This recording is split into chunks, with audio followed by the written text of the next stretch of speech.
அனைவருக்கும் வணக்கம். சுப மாரிமுத்து திருப்பூர்ல இருந்து. இப்பொழுது ஒரு நல்ல பதிவை உங்களுக்கு கொடுக்க வந்திருக்கிறேன்.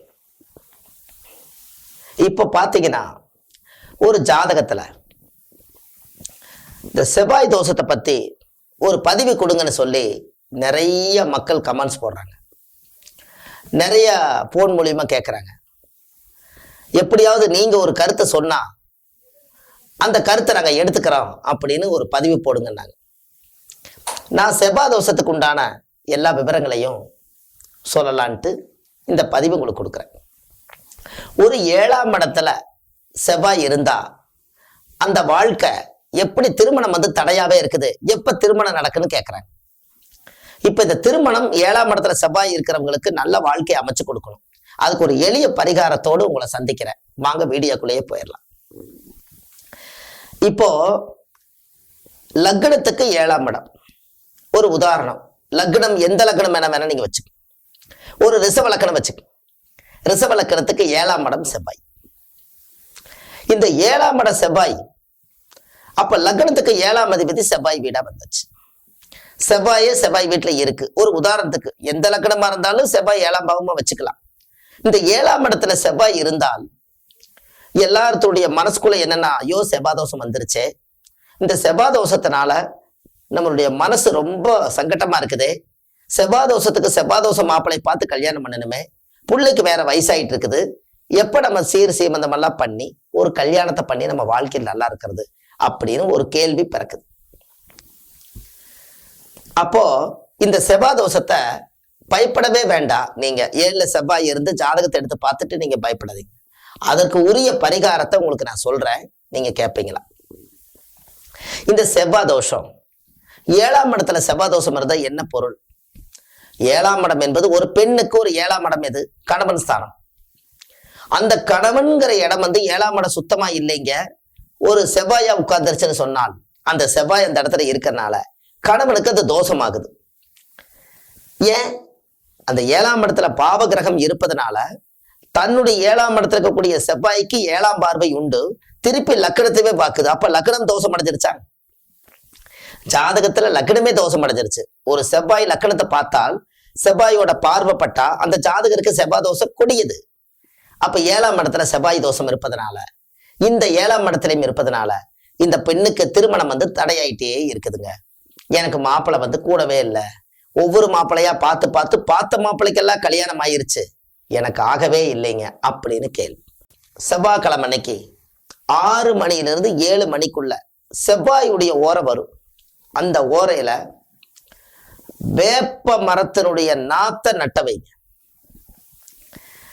இந்த காலையில 6 மணியிலிருந்து 7 மணிக்குள்ள வேப்ப மரத்தினுடைய நாத்தை நட்ட வச்சு அதுக்கு தண்ணி ஊத்தி அது மரமா வளர்த்துனா போதும். கொஞ்ச நாள் ஒரு 7 நாள் அது தண்ணி ஊத்திட்டு வந்தீங்கன்னா போதும். அது மேல ஒரு மஞ்சள் தண்ணியை தொளிச்சுட்டு அதுக்கு அடியில ஒரு பச்சை கலர்ல ஒரு எலுமிச்சம்பழம், 3 பழம் 3 அடுப்பு கல்லாட்ட வச்சு மண்ணை போட்டு மூடி தண்ணி ஊத்திடும். அன்னையோட அந்த லக்னத்துக்கு 7ஆம் இடத்துல இருக்கக்கூடிய செவ்வாய் தோஷம் அடியோட விலகிடும். அடுத்த சந்ததிகளுக்கு இவங்களுக்கு கல்யாணமாகி குழந்தை பிறந்தாலும் 7ஆம் இடத்துல செவ்வாய் வரவே வராது. இது நீங்க தாராளமா செய்யலாம். உங்களுடைய வாழ்க்கையில அன்னையோட அந்த செவ்வாய் தோஷம் நீங்கி உங்க வாழ்க்கையில சீக்கிரமா திருமணம் நடக்கும். அதுக்கு அடுத்த மாப்பிள்ளை வந்தோடனே கையை பிடிச்சு மங்களையும் வச்சு பொட்டு வச்சு தன்னுடைய வீட்டுக்கு அழைச்சிட்டு போயிடுவார். அவ்வளவு ஸ்பீடா நடக்கும் இந்த வேப்ப மரத்துக்கு. இந்த வேப்ப மரம் சாதாரண மரம் இல்லை. இந்த வேப்ப மரம் உலகத்திலேயே கரு மருந்து.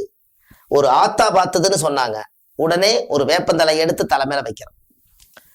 ஒரு பெரிய அளவுக்கு அந்த காலத்துல ஒரு அருள் சக்தி சாமி விளையாடுதுன்னா வேப்பந்தலையை உருவி தன்னுடைய ஒரு எலுமிச்சம்பழத்தை வச்சு கருமுருன்னு மென்னு ஒரு பிரசாதமா கொடுத்தாங்க. அன்னையோட அவங்க கருமாவை மென்னு அன்னையோட தொலைஞ்சது. வேப்ப மரத்துக்கு அவ்வளவு பெரிய சக்தி இருக்கு. இந்த தோஷம் செவ்வாய் தோஷம் இருக்கிறவங்களுக்கு கட்டாயம் வேப்ப மரத்துடைய நிழல்ல போய் உட்கார்ந்தால் அவங்களுக்கு நல்ல செய்தி வரும். வேப்ப மர கசப்பு தான், ஆனா முன்னோர்கள் சொன்னது, அதாவது முன்னே இனிக்கும், முன்னே கசக்கும் பின்னே இனிக்கும்னு சொன்னாங்க. இது வேப்ப மரத்தை விஷயம் சொன்னாங்க. இந்த வேப்ப மரத்தை எத்தனை பேர் இதை உருவாக்கி இருக்காங்க தெரியுமா? அந்த காலத்துல ஒரு பாட்டே உண்டு.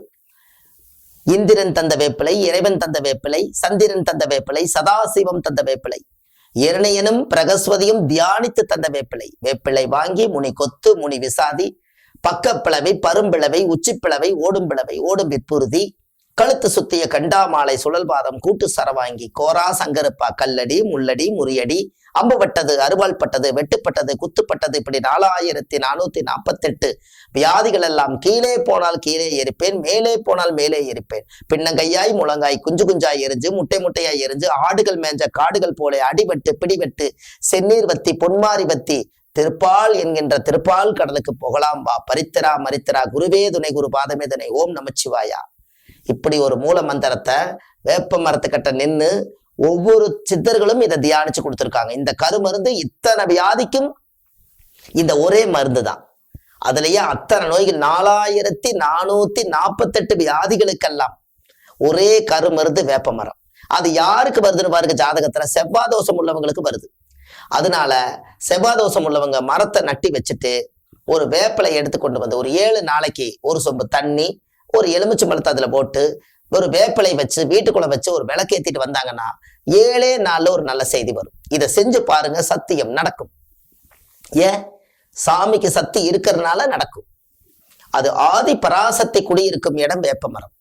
அதனால 7ஆம் இடத்துல செவ்வாய் இருக்கிறவங்க கட்டாயமா இந்த பரிகாரத்தை செஞ்சுட்டு வாங்க. எளிமையான பரிகாரம். அந்த காலத்துல பார்த்திருக்கிறீங்களா, அரச மரத்துக்கு வேப்ப மரத்துக்கு கல்யாணம் பண்ணி வச்சாங்க. அரசனு வேம்பும் இருக்கிற இடத்துல ஒரு நாகர, சந்தான கோபாலகிருஷ்ணன் நாகரைய அவங்க வச்சாங்க. சந்தான கோபாலகிருஷ்ணன்கிறது என்ன? ஒரு குழந்தை.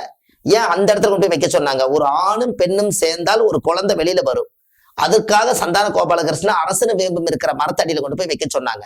ராகு கேது சர்ப்பதோஷம் இருக்கிறவங்க அங்க வச்சாங்க. அந்த தோஷம் நீங்க அவங்களுக்கு வம்ச விருத்தியாகிறதுக்கு குழந்தை பிறந்துச்சு. இது எப்படி முன்னோர்கள் அந்த காலத்துல இதெல்லாம் வச்சிருக்காங்கன்னு பாருங்க.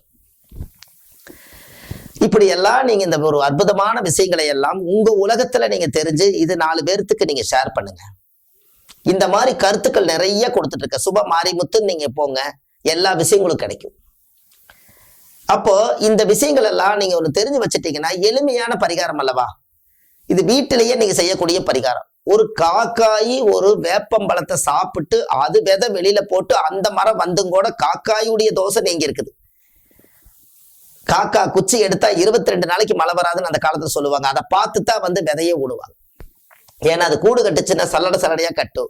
மழை பெஞ்சா குஞ்சுகள்லாம் ஒளிஞ்சிருன்னு சொல்லி கடைசியில காக்காய்க்கு ஒரு கண்ட வரக்கூடாதுங்கிறதுக்காக அதோட தியான சக்தியில காக்கா வாயில குச்சி எடுத்தா 22 நாளைக்கு மழை வராதும்பாங்க. அந்த காக்கா கூடு கட்டி வாழ்றதே முதல்ல வேப்ப மரம் தான். அது நோய் இல்லாம வாழ்ந்ததுக்கு இது ஒரு பெரிய மூலாதாரம். பாருங்க, செவ்வாய் தோஷம் 7ஆம் இடத்துல இருக்கிறவங்களுக்கு எவ்வளவு கருத்துக்கள் உள்ள வருது.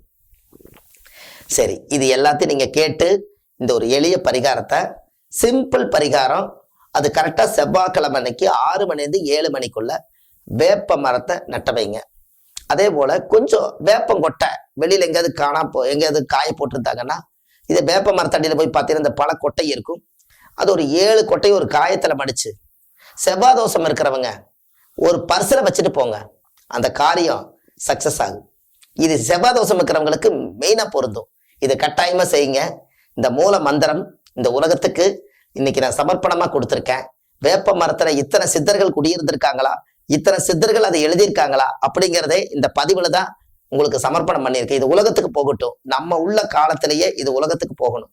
நம்மளுக்கு பின்னாடி வரக்கூடிய சந்ததிகளும் ஒரு நாளைக்கு இதை தெரிஞ்சு இந்த வேப்ப மரத்தினுடைய ரகசியத்தை எல்லா மக்களும் தெரிஞ்சுக்கிட்டு, அதனால இந்த செவ்வாய் தோஷம் அடியோடு விலகி ஆனந்த வாழ்வு தரும் என்று சொல்லி, இந்த 7ஆம் இடத்துல செவ்வாய் தோஷம் இன்றோடு நிவர்த்தின்னு சொல்லி இதை நிவர்த்தி செய்கிற அடுத்த பதிவில் உங்களை சந்திக்கிறேன்.